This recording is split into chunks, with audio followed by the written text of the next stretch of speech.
This video will review optimization. First thing I want to do is to go over the guidelines for optimization problems. Obviously, the first thing we need to do is to read the problem carefully, and we want to organize the information with the picture. Sometimes that is given with us.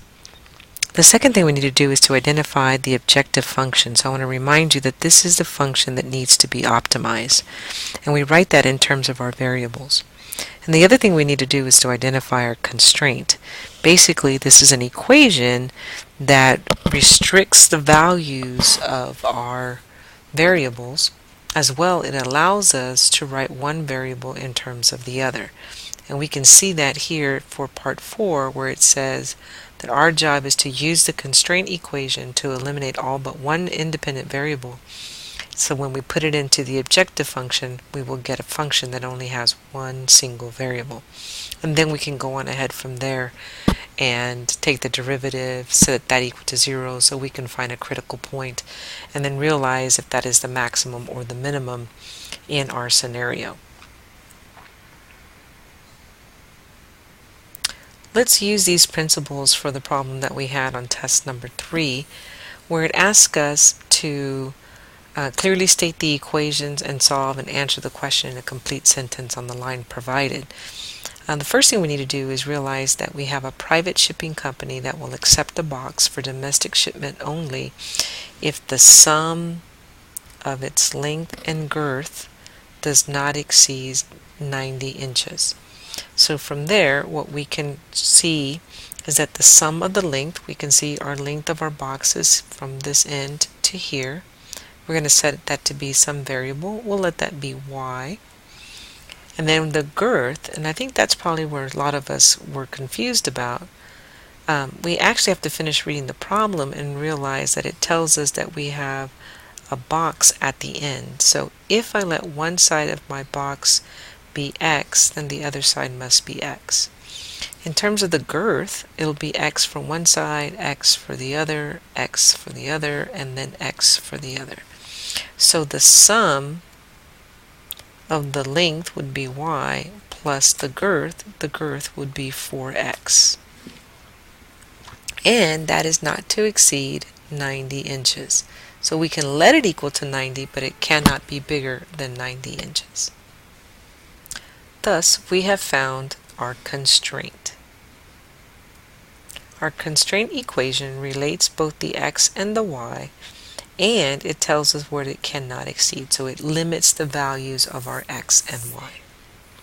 The next thing we need to do, it says what dimensions will give our box with the square end the largest possible volume. So now the next thing we need to do is find an equation for volume. What we do know is that we need to get the area of the base, that's going to be x squared, and then multiply it times the height, or in our case, y. And this is what we call the objective function, because we want to either maximize or minimize this equation, the volume in our case.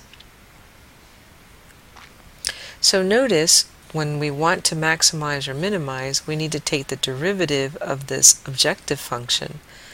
But our problem is we do not know how to take the derivative when we have two different variables. So we're going to use our constraint equation to solve for either x or y, and then plug it into my v equation. So using our constraint equation, I'm going to solve for y and find that y is equal to 90 minus 4x. I'm going to put that into my v equation, so I'm still going to have x squared, and instead of putting y, I'm going to put 90 minus 4x. Now I can use the distributive property and get 90x squared minus 4x cubed.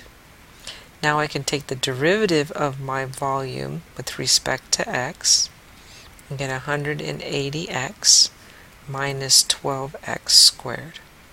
We're going to set that equal to 0 so we can find our critical point. When we do that, I'm going to notice that I can factor out a 12x and get 15 minus 1x is equal to 0. that means x can either equal to 0 or x can equal to 15. We know it can't be 0 because if I let x equal to 0, then our volume will be 0. So we want to maximize it. We're going to assume we're going to have x is equal to 15. So our job is just to find the dimensions of our box. So we know what x is, and we know that y is going to be 90 minus 4x. So y is equal to 90 minus 4 times 15, or 90 minus 60, which is 30. So our dimensions would be 15 inches by 15 inches. That's our square bottom, by 30 inches in terms of our length. If we wanted to know what the maximum volume was, we would actually find out a volume by multiplying 15 times 15 times 30. And that will tell us our units of volume and how much it would actually hold. That's not what was asked of this question. Our question wanted to know what were the dimensions, so we did answer that. And that concludes this video.